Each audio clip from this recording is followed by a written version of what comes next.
is it, boy?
Who could do such a thing? She was so young.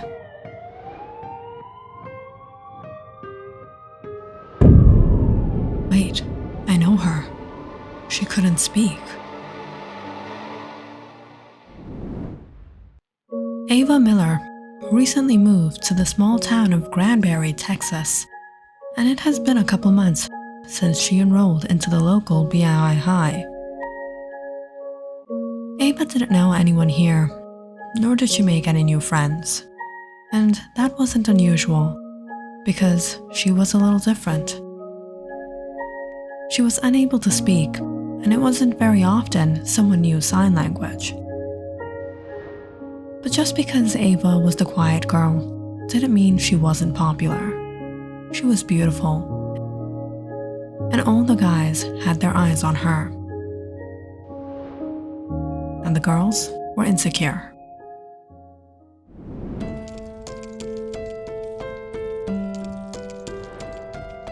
She is so hot, the perfect kind of girl. You don't have to listen to her nag, she'll just sit there and be beautiful. What did you say? Are you crushing on her?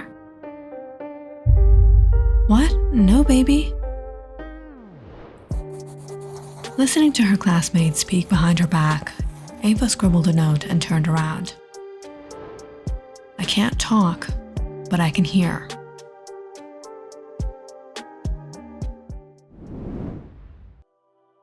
Coping here was difficult, but Ava did find someone who she could depend on. Her English teacher, Mr. Reynolds, or John. John was about 10 years older than her, but over the months, they sort of became friends. In fact, he knew some sign language and helped her out with her studies. They exchanged numbers, chatted, and sometimes just hung out after school, just the two of them. But John is married, and above that, he never approached her in any way besides being his student. But Ava didn't feel the same way. It was after the mid-semester exams. Ava thought she'd drop by his place and thank him for everything. She put on her best dress, baked a cake. It was when she got there and rung the bell.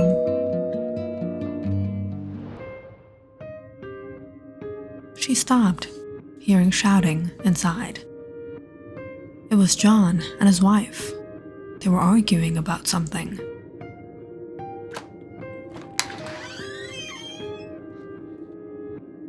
Ava awkwardly stood at the door as John opened. Ava, what a surprise. A little embarrassed, John said, You heard, didn't you? It was just a little misunderstanding. My wife, she's a little hot-tempered. So, what are you doing here? Ava handed John the cake. As he smiled and picked up the note. Oh, you passed the exams. That's great. Unfortunately, that day didn't turn out as Ava expected. But over the days, she and John started to get really close. And on the other hand, John's relationship with his wife wasn't at its best.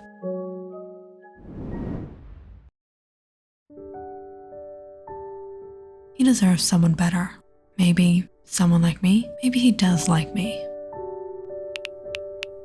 So one night, Ava thought she'd tell him how she felt. John, I know you don't love her. You're not happy with her. Why are you even with her? She wasn't always like this. You deserve someone better, John. Someone better? I think I've fallen in love with you. Ava anxiously waited for the reply, but it was after a long while. John replied, Ava, this is not possible. This is wrong.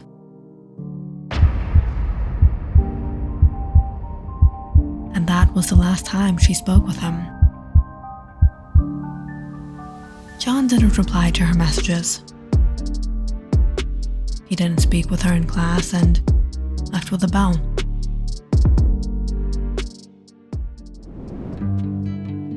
But it was the following year, Ava's senior year. About 2 months after she turned 18, John suddenly messaged her one night, and from that one text, things soon became quite intimate between them. They began texting all the time, video chatting, and more. And it was finally one evening, John invited her home. My wife is out of town. If you want, you can come over. Excited, Ava got herself ready, baked a cake for John, and headed to his place in the rain.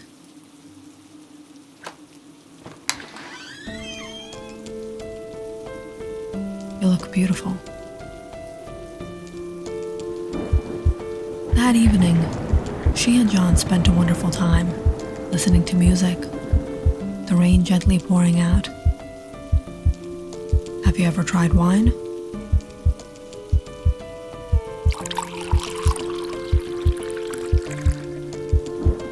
But as the night fell and things were getting heated up,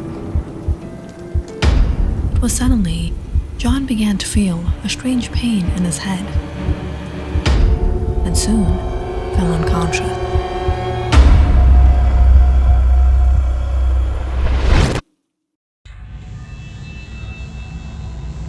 John woke up hearing a strange buzzing noise. He looked through his blurry vision to find he was without clothes, soaking in the bathtub, and Ava, she sat at the edge. Ava, what's going on? Untie me. What are you trying to do? But Ava suddenly smiled at him as she picked up a taser, swinging it above the water. Are you crazy? Get that away from here! But Ava looked at him calmly as she said what happened that night. Hearing her voice, John was shocked. You can speak? Ava inched the taser closer and demanded, what happened that night? Wait, what night?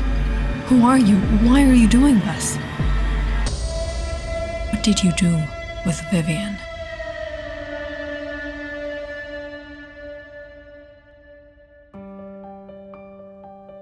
Since Ava, or Olivia, was young, she had always been a little scared of everything. But her courage was her sister, Vivian. Vivian was 10 years older than her, and she couldn't speak.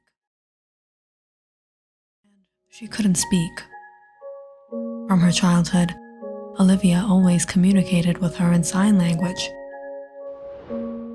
and she and Vivian were very close. and their father used to train Vivian for self-defense in case they ever got into trouble. But for the most part, Vivian was a simple girl. She had a handful of friends and never got into trouble. It was one day after school. Vivian was looking for her close friend Janice. Searching everywhere, she found Janice behind the school with her boyfriend, John. "No means no, John, let me go." "You don't get to say no to me." Seeing the way John was treating her, Vivian quickly got in the way and gestured Janice. But John aggressively shouted at her, "Stay out of it. This is none of your business." Vivian got hold of Janice's hand and started walking away. And when John tried to stop her running in front of them, Vivian kicked the back of his leg, making him trip. As John fell, Vivian signed to him, "Stay away from her."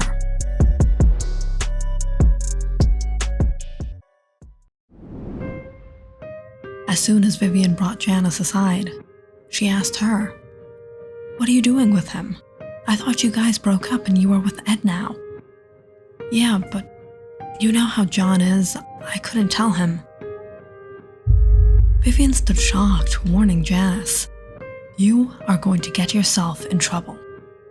After that day, John didn't bother Janice again.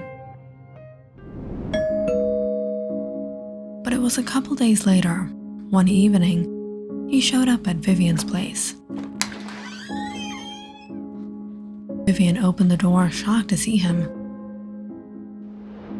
But John quickly said, "Please, don't call your dad. I know how he is. I just wanted to apologize for the way I behaved that day. I didn't mean to get physical, but I was just so pissed. It wasn't your fault. It was Janice. She's the cheat." Although surprised, Ava quickly gestured him to leave and that it was all right, before she closed the door right on him. He's not that bad.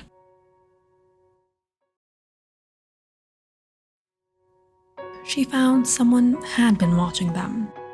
Olivia. Olivia gestured to her. "Who was that?" Vivian shook her head. "Nobody." "Is that your boyfriend?" Hearing her little sister, Vivian chuckled, gesturing to her how silly she was.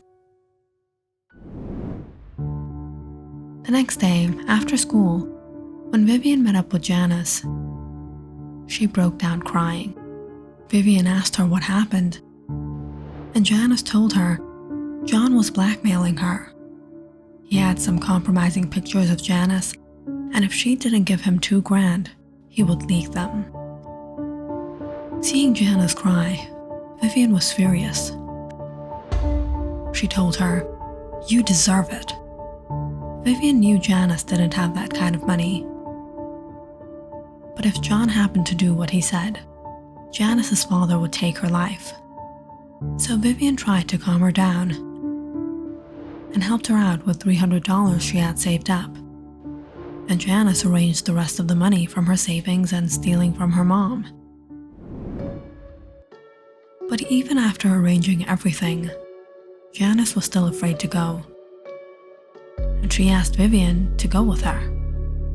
Alas, being the friend she was, Vivian agreed. But the next night, when she planned to sneak out to meet Janice by the lakeside, Olivia happened to spot her.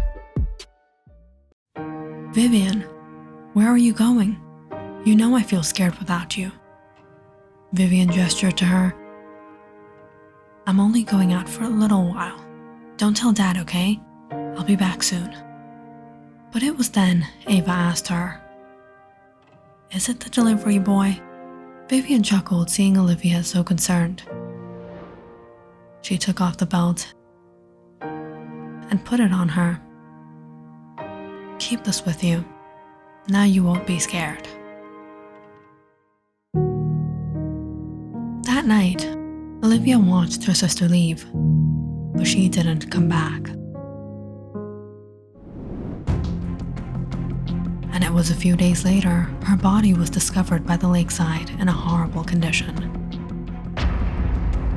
Their father was devastated. Ava told her dad about the delivery boy she had seen, but the police couldn't trace him. Vivian's case remained unsolved, and everyone gave up on discovering the truth. But Ava never forgot her sister.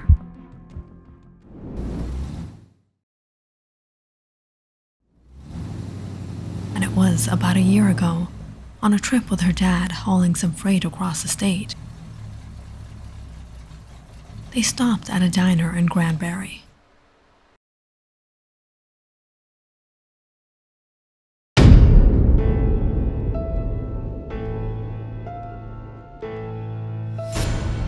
Those eyes. It's him. It had been 10 years, but Olivia couldn't forget that face. It was the same delivery boy.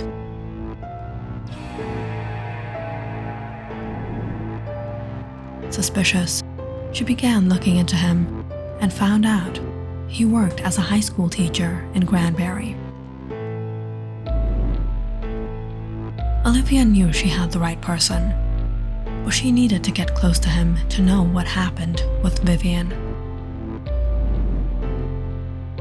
So she got herself enrolled at the BII High in Granbury. And slowly, but steadily, made her way into John's life and John's secret. Ava held the taser above the water, yelling at John as he stuttered. "Tell me what happened." Please stop."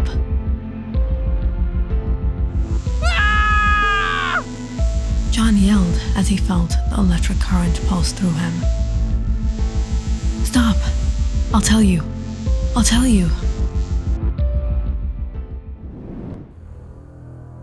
That night, Vivian met up with Janice by the lakeside, where they found John.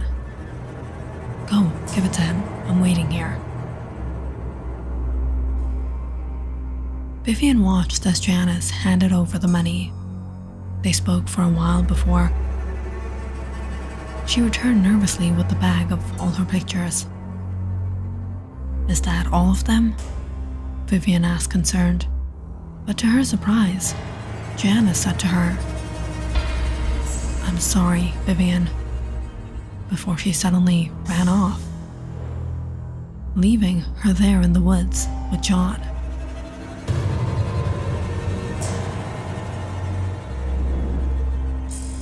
That day, when Vivian walked off with his girlfriend, John felt so humiliated and insulted. He wanted revenge. He wanted to show Vivian what he could have done to her.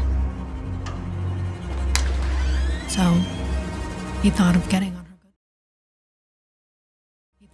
on her good side and baiting her, but that day it didn't work. But now, he had her at her mercy. "You think you're tough? You think you can face me?"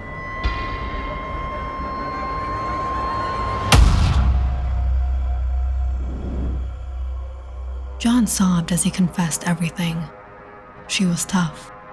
She gave her best that night, but at the end, she couldn't get the upper hand over me. Olivia got up and took out a knife from her belt buckle. "My dad made this for Vivian. He told her to keep it with her all the time. But that night, if only she hadn't given it to me before she left. If only she had this with her. A coward like you would have never defeated a girl like her."